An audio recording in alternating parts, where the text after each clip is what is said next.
Hello my friends, in this video we'll be taking a look at the autosomal DNA results, predicted phenotype traits, and even GD match results of a Vatya-Koszider Bronze Age individual from Hungary. Now this individual lived, let's see the time period, 20 to 15 centuries before the Common Era, so this individual coexisted with the Indo-Europeans in Hungary. Now this person does not have any Indo-European roots whatsoever, but for the Y DNA, this person's lineage is I2, and for the mitochondrial lineage, this person's mitochondrial lineage is T2B. Let's see what this person scores for Eurogenes K13. For Eurogenes K13, this person scores 42% Baltic, 29% North Atlantic, 19% West Mediterranean.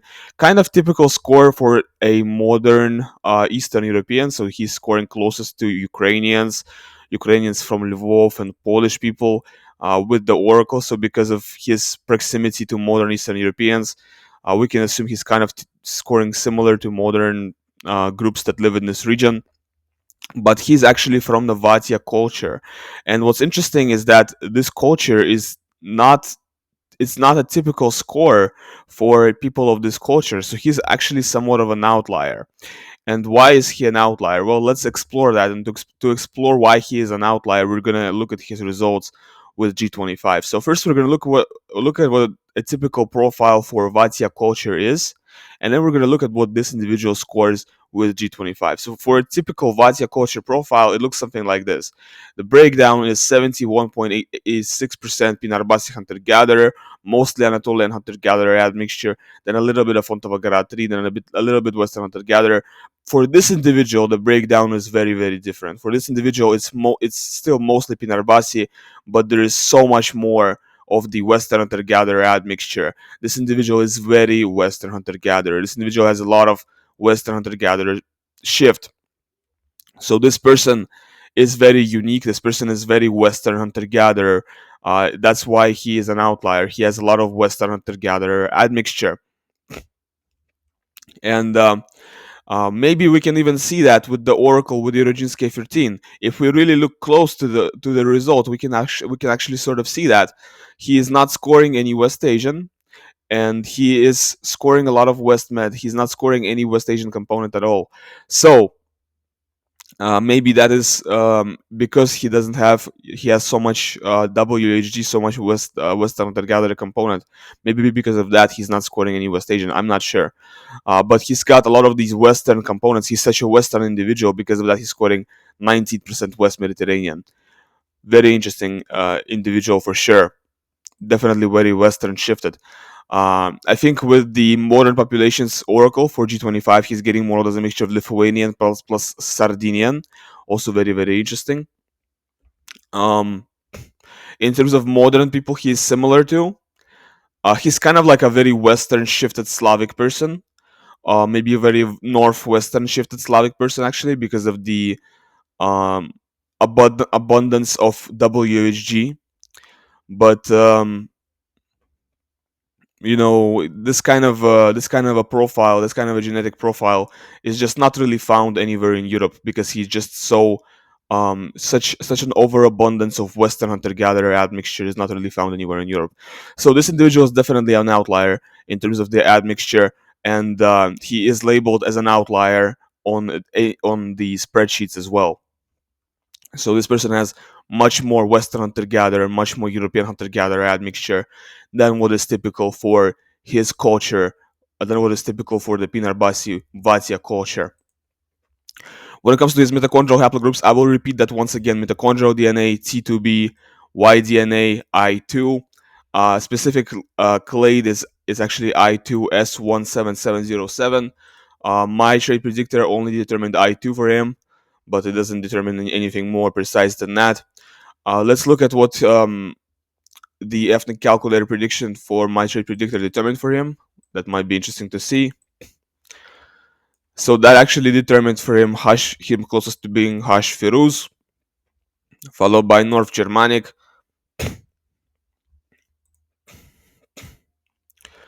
Then it's Bailey and French. So he's close to various Northern Europeans, and he's actually getting more or less a mixture of Hash Firuz plus Bailey.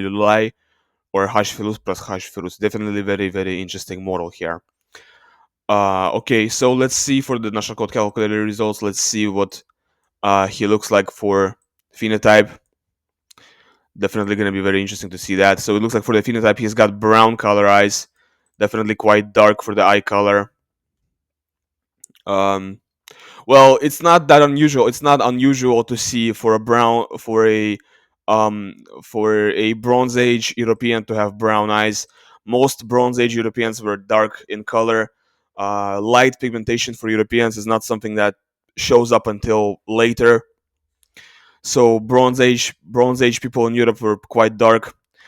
For hair color, likelihood of distribution for him, it's also black hair. 73% likelihood of black hair. Once again, also um, most likely for Bronze Age people in Europe, it is to have black hair. Whether it is for farmer communities or for the European communities, it doesn't matter. Any community that is so distant in time is gonna have dark pigmentation because light pigmentation is a very recent development. For skin color, olive or Mediterranean skin, so he's quite dark. Black hair, olive skin, brown eyes. And for hair texture, looks like his predicted hair texture is wavy, curly, or straight, and probably not kinky. Definitely not kinky hair. For nose shape, he's predicted to have Greek shaped nose at 70% likelihood. Snub shaped nose at 29% likelihood. So most likely he has Greek shaped nose. This type of a phenotype is kind of in Europe. In Europe, where is this phenotype most frequently found? I would say it is most frequently found in the south of Europe, kind of a southern European phenotype. For blue eye haplotypes, he does not have BH3, no blue eye haplotype 3, no blue eye haplotype 2, but he does have blue eye haplotype 1. And he does not have any light color variants in MC1R.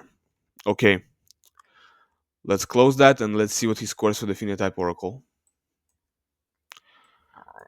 For the phenotype oracle, looks like he is closest to various phenotypes of Asia. Very, very exotic looking person. All of these phenotypes, I would say, are very foreign to modern Europeans, but I can definitely see a Bronze Age European looking like this.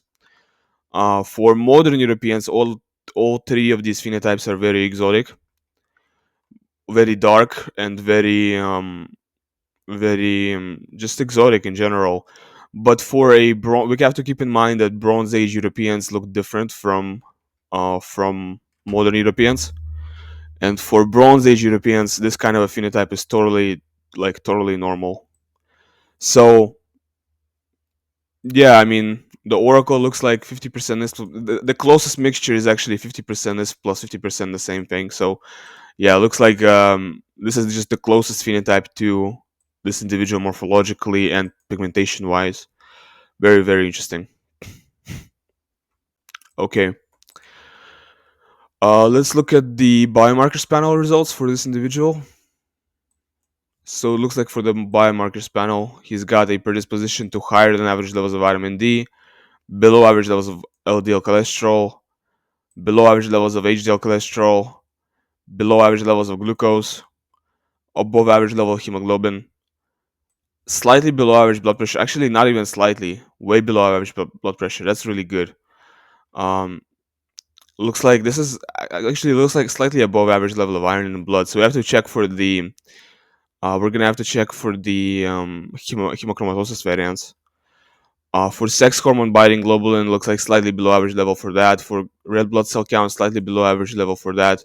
Slightly above average number of base pairs for telomere panel, so slightly higher number of telomeres, telomere length, and slightly higher than average height. Very interesting.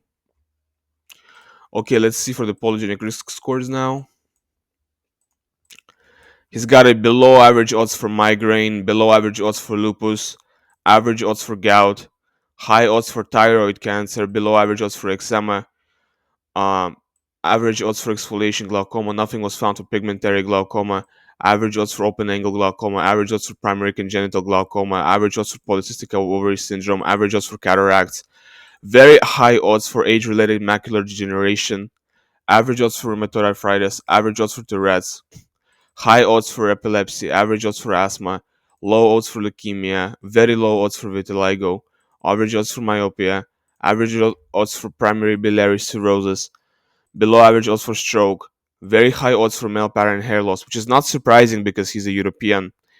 Um, Above average odds for atrial fibrillation, below average odds for deep vein thrombosis, very low odds for unipolar depression. So this person is not predisposed to depression at all. Below average odds for bipolar, below average odds for schizophrenia. So like no predisposition to mental illness so far from what I'm saying.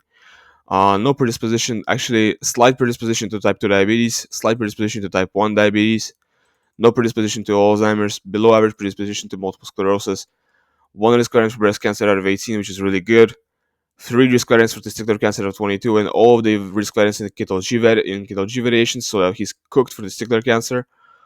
No risk variance for celiac disease, no risk variance for GSS, 3 risk variance for Crohn's out of 24, but I'm not gonna look him up. 2 risk variance for Riefenstein's out of 16. Wow, that's kind of crazy. Okay, so risk variance for Riefenstein's is kind of crazy, but it might be miscalls. No risk variance for Parkinson's, 2 risk variance for Gilbert syndrome, no risk variance for basal cell carcinoma, no risk variance for GCD, no risk variance for Waardenburg syndrome, 3 risk variance for thoracic aortic aneurysm, but they're all common. No risk variance for myosclerosis, no risk variance for Hirschsprung syndrome, no risk variance for Fabry, no risk variance for Li-Fraumeni. So looks like nothing really to worry about here. Aside from the Riefenstein syndrome risk section where he's scoring 2 risk variance, he was scoring very high for the actually let's see. There was one he was scoring really high for age-related macular degeneration. Let's actually explore that a little bit. Let's look it up in the file. Yes, so he's got this genotype which leads to a greatly increased risk age-related macular degeneration, and because of that, his score is really crazy. And he's got a lot of other genotypes that also increase the odds for age-related macular degeneration, so that makes sense. Okay. Let's go ahead and explore his monogenic traits. Looks like for the warrior versus warrior genotypes, he's got a predisposition to intermediate phenotype. So he's sort of between the warrior and the warrior phenotypes. That takes into account all of the genotypes here, COMT, MAOA, and MAOB genotypes. When it comes to dopamine D2, it looks like he has a predisposition to intermediate number of dopamine D2 receptor sites. So once again, intermediate between higher and lesser number of dopamine D2 receptor sites. That takes into account all of the variations in DRD2. When it comes to number of 5-HT, the amount of 5-HT levels of 5-HT in the system, serotonin, looks like he has a predisposition to higher levels of 5-HT. I wonder if that's because he has long form 5-HT TLPR. Yes, indeed he has long form 5-HT TLPR. So not only does he have long form 5-HT TLPR, he also has higher levels of 5-HT. So that's actually quite rare, and because of that, he has not only does he have some protection from depression, he also has some protection from stuff like anxiety and alcoholism, a bunch of other stuff. That's quite cool. It's a very European kind of genotype to have. He does not have any predisposition to dwarfism. Actually, he does. He's a carrier of one risk allele for dwarfism here in FGFR3. Very, very, very interesting. Okay. Results for mental health. Autism only. Looks like he has a predisposition to lower levels of autism. Definitely very cool to see. For results for for lactose persistence, European lactose persistence, he does not carry variants for European lactose persistence. Nothing is surprising about that because once again, it's a Bronze Age individual, and Bronze Age individuals did not really carry, even from European individuals from Bronze Age Europe, did not really carry these variants for European lactose persistence all that much because it's a mutation that really took off in the Iron Age. For OXTR and empathy gene, looks like he has a predisposition to higher levels of empathy. Once again, he is predisposed to higher levels of empathy based on all of these genotypes here that follow. So this is 6 genotypes. Based on these 6 genotypes, he has a predisposition to higher level of empathy. Okay, for hemochromatosis, we remember he was scoring slightly above average for that, but it looks like he does not carry any risk variance for hemochromatosis. There's some other genotypes besides the ones in HFE that contribute to the risk score for hemochromatosis, so they probably contributed a little bit. Yeah. Okay, for Alzheimer's, we're going to skip that. For multiple sclerosis, looks like no risk variance and HLA, which is really good stuff. I think for the HLA panel, we're going to see something really good because so far I'm not seeing any risk variance in HLA. For cardiovascular disease panel, looks like he has a predisposition to intermediate odds of cardiovascular issues. No predisposition to bad stuff with cardiovascular issues. For vitiligo panel, once again, no risk variance for vitiligo in the HLA gene, which is really good. Um, for facial morphology panel, looks like no East Asian alleles in EDAR, so once again, really European genotype in all the EDAR variants. Higher odds of protruding nasal bridge in POX3, larger nose size, higher nasolabial angle, which leads to the nose pointing up, and slightly thicker eyebrows. He does not have micropenis, and he also does not have this variation, which contributes to micropenis. So he does not have either of the two variations that contribute to micropenis. Really good stuff. He has impaired muscle performance, likely endurance athlete rather than strength or power athlete. No fat gene variants in FTOs RS9939609. He's also not an Asian flusher, and he's got no lower odds of alcoholism and normal risk of esophageal cancer. For the drug response, the risk of heart failure due to beta blocker medications is slightly below average, which is really good stuff. He's got CT in this variation of ACT1, which leads to slightly increased odds of cannabis-induced psychosis. He's got 0 risk variance for pain hypersensitivity out of 6 total in SC and 9A, which is really good stuff. He does not have any risk variance for albinism, which is really good once again. And actually, for familiar Mediterranean fever, he has 1 risk variant for familiar Mediterranean fever. Very, very interesting. Familiar Mediterranean fever is a very rare condition that mostly affects Jews and Greeks and Turks and various Mediterraneans. So this person is, I guess, sort of close to Mediterraneans because Vatya culture is like, farmer culture of Europe, and they have a lot of Mediterranean ancestry. So I guess it makes sense for this person to have some risk variance for Mediterranean fever. But still, you know, I guess it's a little bit surprising that he has risk variance for familiar Mediterranean fever still. Alcoholism panel, risk variance for alcoholism is slightly below average, really good stuff. MTHFR panel looks so good, really good. Leukemia panel, no risk variance for leukemia in NQ0103, average dose for leukemia. For rare diseases and traits panel, let's see, does he carry any risk variance for anything that I look for? I'm just gonna look through this real quick. No Brugada, no alkaptonuria, no glaucoma. He's got this genotype which leads to 10x higher glaucoma risk in most but not all populations, but this is pretty common. Let's see. Does there anything else? Is there anything else that shows up? He's got this genotype which leads to 5 times the risk of rheumatoid arthritis. He was scoring really high for rheumatoid arthritis, by the way.